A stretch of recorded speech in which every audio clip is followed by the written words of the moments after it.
Welcome to the speaker series on a shot glass of recovery. Yeah. Yeah.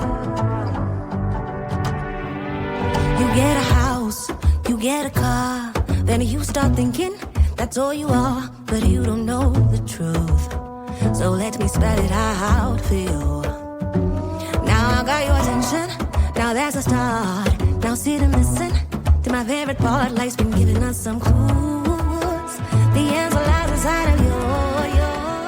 I am Lisa, the host of A Shot Glass of Recovery, and this is our speaker series.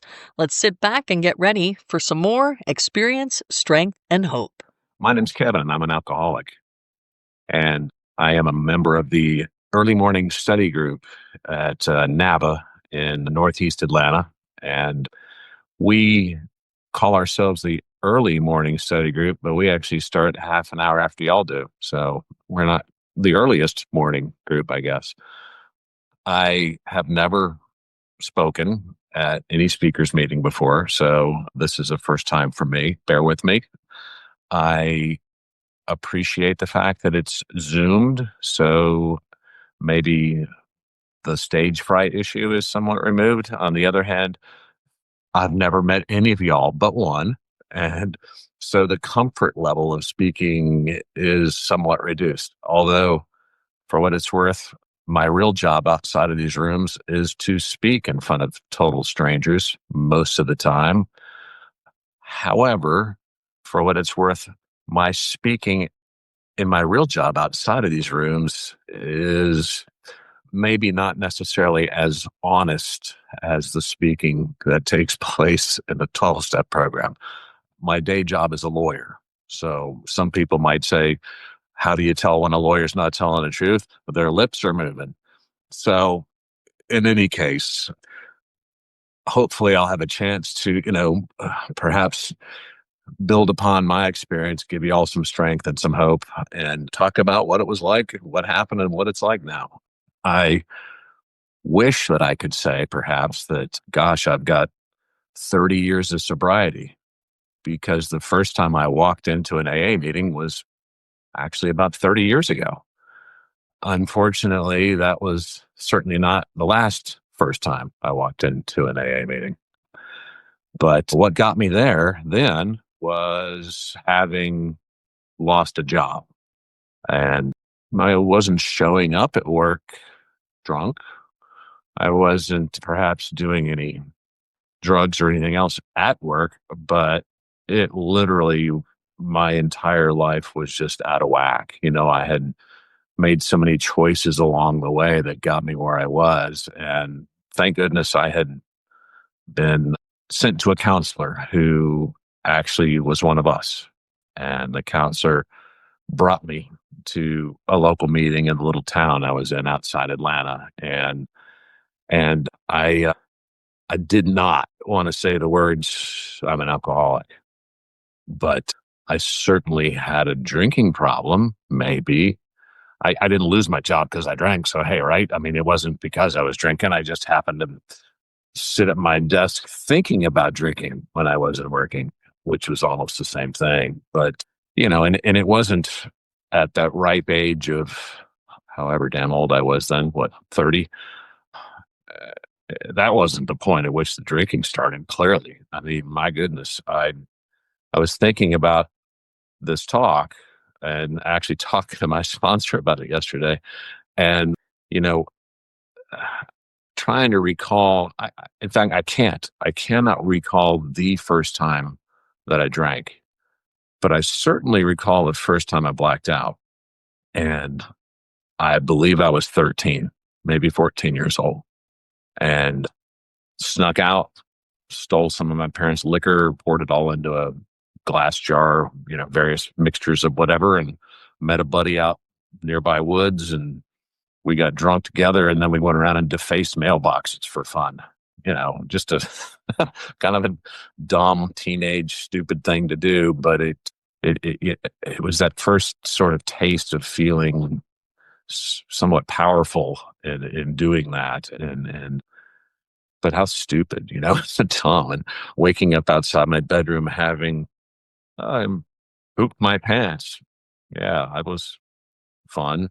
Missed a soccer game the next day because of it. And that was just sort of the beginning of a track record of, here and there things that just should have been different but weren't, the continued, well, let's try it again. I'll try this again because maybe one of these times it'll actually end good or end well. But, certainly you all know that my efforts, my desires, my will got me basically in a bind each and every time. Maybe it wasn't quite as obvious, but you know, whatever it might have been, the jumping off the bridge into the intercoastal waterway and being picked up by the Coast Guard in shackles and taken away to the Volusia County Jail in Daytona Beach, Florida at 18 years old, or rolling my Volkswagen Beetle on a rural road in North Carolina, being picked up by the POCO and, believe it or not getting a DUI, but, losing my first marriage over bad decisions. So many different, things that maybe some of you all have experienced one way or another. I somehow, for me, it didn't seem to matter whether or not there were consequences. There's always a rationalization. There was always a way to somehow, look, yeah, I I knew there was a God. I was raised in a family where my mother, she had her master's degree in divinity from Emory University, and she was the Sunday school director at the local Methodist church growing up in Orlando. And I went to Sunday school every Sunday for years and years. And but I think I always was sort of agnostic about it. I just didn't have a relationship with a higher power that I was willing to accede to basically say, you know, your will, not mine. And so fast forward 30 years ago, I walk into my first AA meeting, and back then anyway, the rooms were full of smokers and ashtrays. you know, the walls were, I think, yellow from so much nicotine or whatever that stuck to them. And and so it, not that I needed a reason, but that seemed like a good reason that I didn't, you know, I I've realized over time, taking a few inventories, mine mostly, but taking a few inventories along the way and realizing that I don't know, I can certainly rationalize as many ways as possible that something is or isn't the right way to do things. I'm sure maybe some of you can identify with that as well. But so I certainly rationalized that I have an important job and I got a new one I got a wife and I got a couple of kids and another one coming on the way, and I own my own home and we have two cars, and I haven't been arrested, since college, and hey, I don't have that problem. I just have, a drinking issue, and so I wandered back out of that room. I stayed for almost a year, didn't quite make it to a chip, and I certainly didn't work the steps. I yeah, maybe I was a two-stepper. I, I, I took that first step, by golly, sort of as a peer pressure. I felt as if going into the meeting, everybody else said they were an alcoholic. I guess I am too. And someone said, "Well, look, your choices got you this far, and you're here, and so your power certainly is not greater than the power of that alcohol. So maybe you are powerless." And I could agree to that. I couldn't quite buy into everything else. And so 20 years go by, 23 years, 24 years go by. And 7 years ago, a little over 7 years ago. September 3rd of 2018 was a new sobriety date for me. And it culminated with, it was after Labor Day weekend, the usual evening routine of sitting on the couch with my wife and watching TV shows with some gin and going to bed and getting up in the morning and going downstairs to see my wife, who's already on her computer working. And she's looking at me and just like, hey, I can tell I must have done something wrong and I don't know what it is. And she proceeds to tell me how I screamed at her and threatened her. And she actually felt as if I was going to physically harm her, which I've never done and hope I would never do. But it just scared the hell out of me. It sent me where I knew I needed to go. I lived in a different home in a different town with a different wife from the last time I had walked in, but it was the same thing. And I found that there was a group nearby, 2 miles from my house, and they had a 7 o'clock meeting. And this was 6 something in the morning. And I left the house, I don't know if she was even listening, but I told my wife I was heading to the gym, which is what I often did in the mornings before work. And instead I went to NABA and walked into a meeting, and it was different. It didn't. It had been 20 years. There wasn't smoke everywhere. It was no longer a bunch of old people because I was an old person now. Somehow it felt a little bit more like I belonged. And I love the format. The early morning study group is what our home group calls ourselves. And every single meeting, 7 days a week, is literature based. And so one day I'll be a reading from the big book. Another day might be out of the daily meditation book. Another day might be reading one of the chapters from the 12 and 12 or something along those lines. And then discussion typically centering around that literature. And I still kind of felt out of place. And you know what?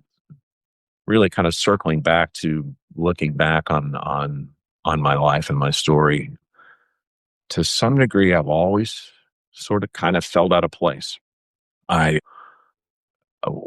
It didn't matter. It doesn't matter whether I'm at a social gathering or at a family outing or at sometimes even at an AA meeting. I feel I have this concept or feeling of almost a imposter, as if I uh, I just don't quite fit.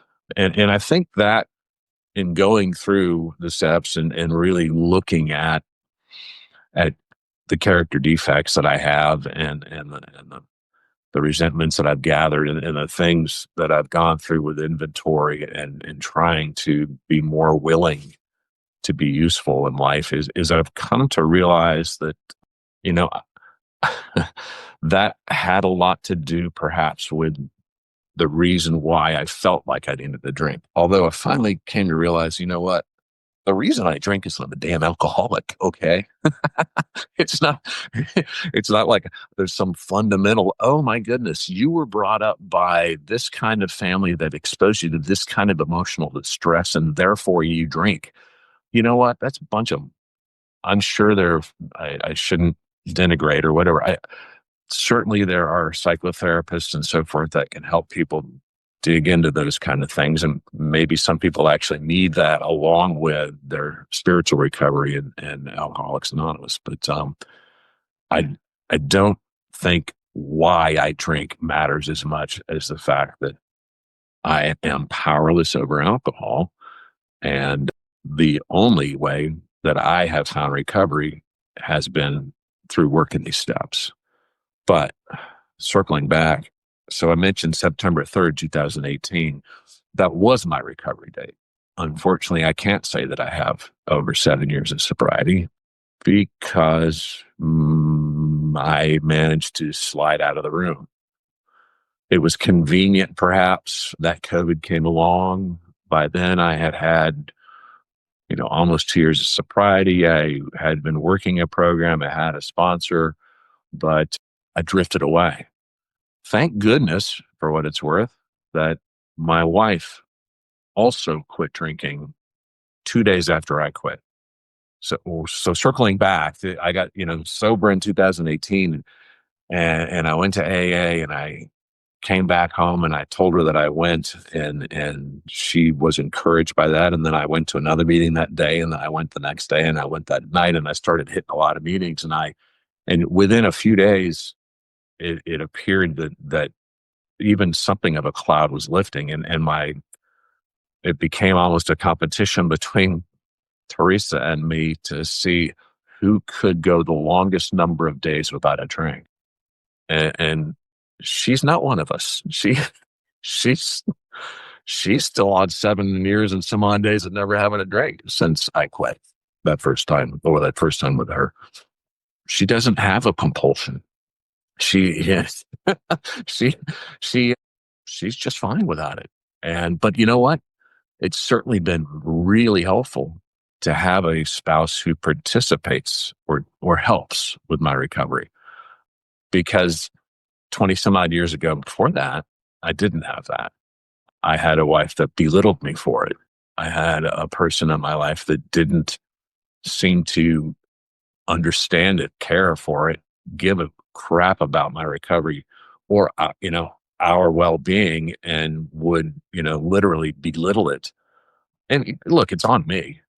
It's on each one of us to figure it out, or to find a spiritual power for whom we can give our will over to help us figure it out.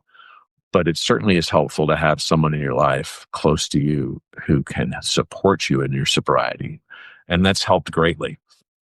But after a few years of what you might call white knuckling it, where I wasn't drinking, and, she wasn't either, and we were just traveling right along, fine and good, that old habit sort of began to creep back in. And instead of it being a social thing, which it kind of was, there was a local bar, that little restaurant neighborhood place that I would visit often after work every day before I came into the rooms in 2018. And it was an every afternoon after work, stop in, have a couple, come home, have a couple more, and dinner, and so on. And then, sort of forget about the rest of most of the evening. That was the way it was. But after recovery and working the program for a while, and then drifting away a few years ago, because of the knowledge between my wife and I, really knowing I'm an alcoholic, and the knowledge of some close friends knowing I don't drink anymore, it became a sort of a closeted, hidden thing. And it was the kind of thing I felt as if I could get away with. And we have a second home that came to me from family in the mountains nearby that we can get away to. And I got away up there with my dog one weekend, and without my wife, who was, somewhat vigilant on the recovery issue. Anyway, I drank. I literally told myself, well, this is a chance to do what I want, to basically I was in a spiritual malaise, I guess. I wasn't working a program. I wasn't aware of my spiritual well-being, my mindset, my discontent. And I slipped right back into just getting plowed. I fell down in the yard. I let the dog out to pee, and then passed out in the yard. Woke up with him licking my face. And that was November 11th, 2024. So it was just a little over a year ago. That is my sobriety date. I've only got a year. I've got 396 days. But it really is one day at a time. And it's an insidious thing that just slides right into my thinking. We've learned all these phrases in these rooms, stinking thinking leads to drinking is one of the first things I think I learned or heard 30 years ago. But it's so true. It is so obvious when I'm working my program. It's so obvious that my head gets in the wrong headspace, that I just start rationalizing whatever it is. And now I'm I'm trying. I mean, progress, not perfection, right? I mean, I'm trying to continue to keep out of my head. My head's not a great place to be. It got me down the drinking path, and it's working the steps and trying to do an inventory. My sponsor has 45 years of sobriety, and and he got sober when he was 18 years old. And and that's it, it amazes me that he was able to get it and go and have the life that he's had in a sober way. But the things that we've shared, I've come to realize that he's as sick and messed up as I am. you know, he has he has some of the craziest thoughts too that he'll share with me. And all these thoughts about, they creep right back in, that dishonesty, the selfishness, the fear that I have. One of the things he told me, talking about anger, I'm angry, and I get angry over stupid stuff. I was wrapping Christmas gifts yesterday on the kitchen table while my wife was down the road seeing her mother, and the tape was getting folded up and stuck, and I'm like yelling, "Mother," all kinds of stuff, and I'm like, "What the hell are you getting mad at?" You know, and a- and that's just a tiny little example of it. I am much more willing to go off on somebody over nothing than I am over something important. If there was something important bothering me, uh, instead of getting mad and angry about it, I might actually pray about it. I might actually try to be silent and sit and literally ask for guidance. But the anger, I guess my point was, I'm rambling, I know, but my point is my anger seems to be based in things I'm afraid of. And it's hard to admit that sometimes. The masculine thing, the male thing is to, if you show fear, that's not very masculine. But that's a bunch of bull, and and I in any case, my sponsor had said, look, go. He said, go to page 84 in the big book. It's actually the 10th step, but it guides you back to the 4th step, and it talks about continuing. At page 84, it says you should continue to watch for selfishness, dishonesty, resentment, and fear. And, and put the word my in front of that. My selfishness, my dishonesty, my resentment, my fear. Because it's certainly easy to take other people's inventory. It's easy to perhaps say, look, I'm addressing my issues. I'm working on it. I'm trying to look for my character defects because they're all going to be involved in that, and they're all going to be based on the 3 instincts that he also told me to look at, sex and security and society, and to literally work those out and to take those steps again and to really feel them. I almost feel as if the first couple times coming around and through, I couldn't quite feel it. I wasn't getting it. It almost feels now as if I was an imposter again. I think I said a poser, someone who knows what's expected of you. And I can put on that mask. I can play that role of doing what's expected of me for a while, for a time, until I don't. And I don't want to find myself back again, starting over. I don't want to fall into that compulsion to drink. And thank God I don't have that compulsion. It's it's a relief. It's a chance to really live the life that I want to live, that I'm meant to live, that I can choose a path that doesn't chain me or shackle me to a way of life that always seems to circle back and come back around to a behavior that is innate. It's like built in. And, the third step prayer is something that I sometimes just say to myself, even when I'm driving down the road. In fact, someone mentioned in the meeting before the meeting about driving, and Atlanta is a great place to drive if you love cursing and being frustrated and being stuck and all kinds of stuff.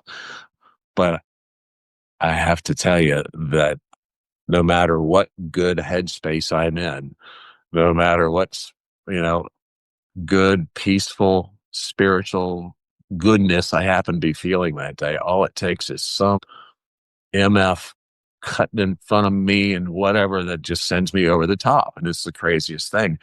But I, if I try to say, God, relieve me of myself, let me do your will, not mine, or something along those lines. Literally, like the third step prayer. Maybe not as many thines and these and so forth that are sort of written in there, but the idea being,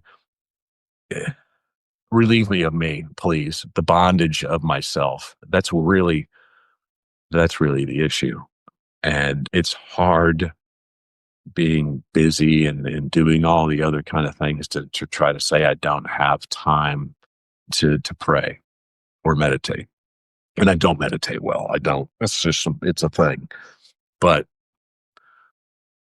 going to meetings is so important. I I I think I said earlier, I've never actually Zoomed. I've Zoomed for courts. I've Zoomed in front of judges and prosecutors and that kind of thing because I know I mentioned earlier I'm an attorney, but I actually specialize in representing people charged with driving under the influence. So, it's of all the ironies, I suppose that's one. But 20 some odd years, I've represented people charged with driving under the influence. As my mother likes to say, I keep putting drunks back on the road. But sometimes in that position, there's an opportunity perhaps to help someone discover a way to maybe 12 step with people. It's not the kind of thing you discuss on a regular basis with your clients. Hey, I don't drink, buddy. You shouldn't either. That's generally not a good way to go about it. But occasionally, a person in need who I have an opportunity to, if not share the message, at least lead them into the path of knowing it's an available thing for them. There's always a pattern that a court or a judge wants to see in what we do, where they want us to show them that our client has taken some sort of action on their part to change, to make them more willing as a court or a prosecutor to help that client if the client is willing to help themselves. But it's sort of a formulaic pattern. You must go see a counselor, and this counselor has to be certified, and they will write up a report, and then you must go take a class, and that class will teach you this and this and this. And, all that's fine and good. But if, as you know, as I've learned, as I'm sure most of us know, you can't change unless you want that change, unless you've gotten to the point where there is literally a complete lack of choices. Sometimes it becomes a matter of being so powerless that you're in a corner. And if I can somehow deliver that message to someone in that circumstance, it's a way for me to 12 step. I didn't want to speak today. I did not want to do this. I feel more comfortable in my home group when I share. It's a safe space, so to speak. I know all those faces looking back at me, and I know many of their stories, and it's a comfort zone. But, you know, service work is really important. And in a group where there's a physical group, you know, there's opportunities to serve. We have a very large facility where we're at. There's a kitchen, and they serve breakfast on Mondays, and on Thursdays there's a full meal. There's sometimes entertainment on Saturday nights with like an open mic, what they call sober mic, going on. And there's great opportunities to serve, even if that's just going around and picking up the books and putting them back in the cabinet after each meeting, or cleaning out the coffee maker, or doing that kind of stuff. And my sponsor has turned me on to doing that and made me realize just how much more part of I feel when I serve. And so, anyway, when one of the mics in this group asked me to speak, I tried to drag my feet. I, I, try, I really tried, just sort of have other things to do. And granted, I have other things to do. I typically chair our meeting on Sundays, in the 7:30 meeting, or I try to. And so that was a good excuse not to do it. But eventually, Mike persisted, and and I I talked to Bill, my sponsor, and yeah, it's like this is a perfect opportunity for you to serve. It may not be serving our group, but you have a message you can give, and some people might appreciate it, and some might not. I believe it or not, that's one of the thoughts I had yesterday. I was talking to my wife about it. We had our office party last night up on the north side of Atlanta, and at one of the lawyers' houses, same place it's been for years. And we used to Uber to that meeting, or meeting party, and Uber home because of, in fact, one of our employees got arrested for DUI leaving that party one year, of all things. But nonetheless, I was sharing with my wife last night how I was nervous about speaking today, and I didn't know what to say, and I wanted to practice. And I woke up early this morning and prayed about it, and actually made some notes. And I haven't kept with my notes very well. uh, she said, "Speak from your heart. Be honest about it." And she doesn't even work this program, and she's absolutely right. Honesty, we grew up with that, right? Honesty is the best policy. And sometimes I tell my clients, do not be honest. Of course, that's a different context. As I said earlier, how do you tell when a lawyer's not telling the truth? His lips are moved, and there's a lot of jokes out there, right? Lawyer sounds like the word liar. It's almost the same word. But real honesty is being honest with myself. And being honest with myself is one of the hardest things to do for me. And it's easier to be in denial, or it was. It seemed easier. And that's really, I guess, if there's anything I can impart to all of you who have all of your stories and all of your circumstances and all of your things and issues and character defects, to me, it's the being real with yourself that helps you be real with others, and I finally got it. I feel like I got it today. Okay. Oh. And it always seems to bring about an emotional, nerve. The tears start coming. It's the sheer honesty of it, of recognizing I am powerless. And all I need to do to remind me of how powerless I am is to think about the things I've done, the way my choices and my consumption of alcohol and making those choices got me where it did. That time that I got my face beat in at a football game, I don't remember it except for the fact that I had a fracture my occipital bone up here. And I had to go to court 2 days later for a client, and I showed up with a big black eye. Or that time that I rolled my Volkswagen Beetle right before I was going to graduate from college, or when I got ordered to serve in the Army for 2 years because I violated my ROTC contract in college that I had gotten a scholarship on, or that time that I lost my job as an attorney for a law firm, or even before that. It wasn't me, but I was exposed to a practicing alcoholic who was my mentor in the firm I worked for. And he always had a jar of Jolly Ranchers on his desk. And I thought, oh, that's nice. I like Jolly Ranchers, watermelon flavor. And I realized that he was masking the odor of alcohol of what he was drinking during the day. And, how many times can God or your higher power lead you to these things and you be like, what? I, how many times can you be given a safety rope, a way out of this hole that you're in and be like, oh, what?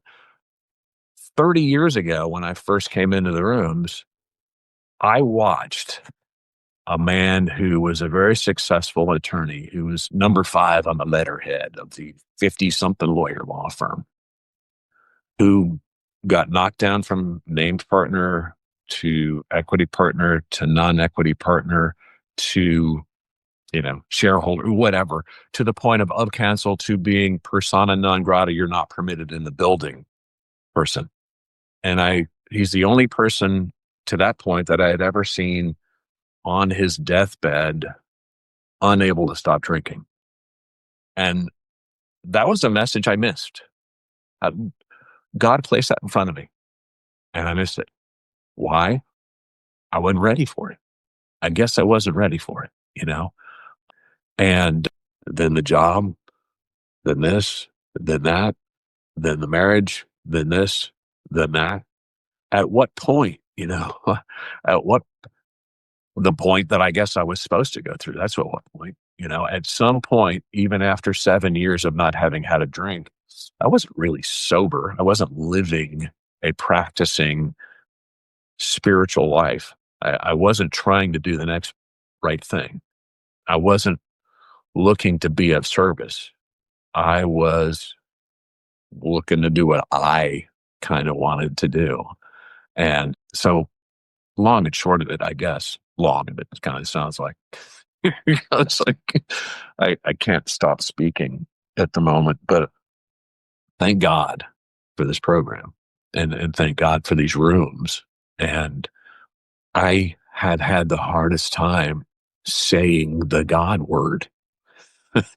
I, I just have, when I came back in a year ago, a little over a year ago, I really just allowed the group to be my God, group of drunks, so to speak, GOD, and the fellowship became my higher power, because at least I had a sponsor that finally understood me, is what I felt like. I was like, I have somebody who I am willing to hear it from.